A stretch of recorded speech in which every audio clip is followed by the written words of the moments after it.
Hello everyone, welcome to my channel. I hope everyone is having a wonderful day. It was barely 4 o'clock a.m. when the soft purr of her phone's alarm pulled Hoda Kotb from a light sleep.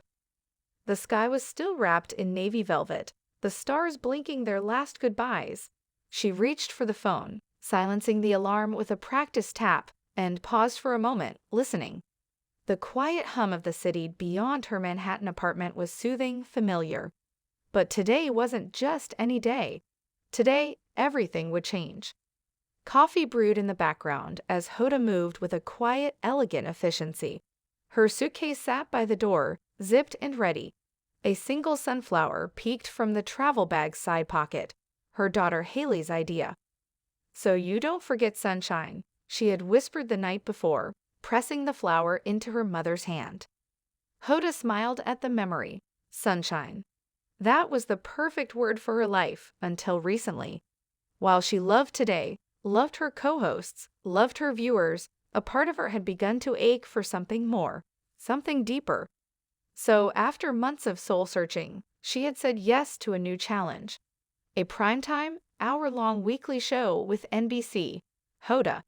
In her words, the format was bold. One-on-one interviews with women changing the world, no teleprompters. No morning show cushion, just Hoda and her guest. Honest, raw, real. It was terrifying and thrilling. The move had been kept under tight wraps, known only to her closest circle. Today, NBC would announce it to the world. Her debut was 3 weeks away, and she was flying to Paris for the first exclusive interview with none other than Clooney. But just as Hoda zipped her coat and reached for her bag, her phone buzzed. From Jenna Bush-Hager. "Jenna, don't leave without checking the mailroom downstairs. Trust me." Hoda blinked. Mailroom. At 4:15 a.m.? Still, curiosity tugged at her. She texted back a question mark and received nothing in return.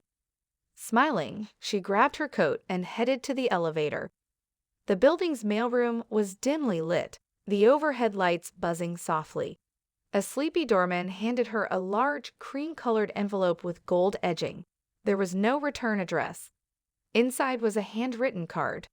"For all the years you gave us mornings, we want to give you the sunrise." No signature. But there was more. A second envelope, larger, padded. Inside, a slim box wrapped in deep blue velvet. She opened it slowly, expecting, she wasn't sure what. Inside was a sleek, engraved gold locket. On one side, a tiny engraving of a rising sun. On the other, Chapter 2. Her breath caught. It wasn't flashy. It was thoughtful, intimate. The kind of gift that wasn't bought, it was made for her. But by who? She looked around as if the mystery giver might step out from behind the mailroom counter with a bow. Nothing. Just the faint scent of pine cleaner and the distant sound of traffic. By 5 o'clock a.m., Hoda was seated in the back of her car, locket in hand, head spinning. The flight to Paris was hours away. Her team would meet her at JFK, but her heart wasn't on logistics. It was on the note, the locket, the handwriting, the phrase, "We want to give you the sunrise." Was it Jenna and the Today crew? Savannah? Maybe her daughters had whispered something to their nanny who told someone else? But no, it felt different, personal, almost romantic. Her phone buzzed again.